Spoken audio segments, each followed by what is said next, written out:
Welcome you all. We are here with another idiomatic expression, and that is keep somebody at arm's length. Keep somebody at arm's length, which means to avoid being very close to or friendly with someone or something.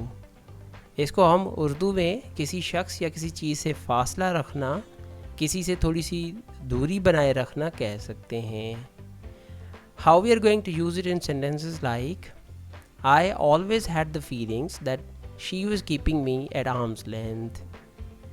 ये मुझे हमेशा से लगता था कि वो मुझे फासले पे रख रही है. So we have used here keeping me at arm's length.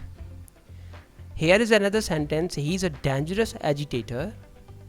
Keep him at arm's length. So once again we have used here keep him at arm's length. So this is how we are going to use this idiomatic expression into sentences.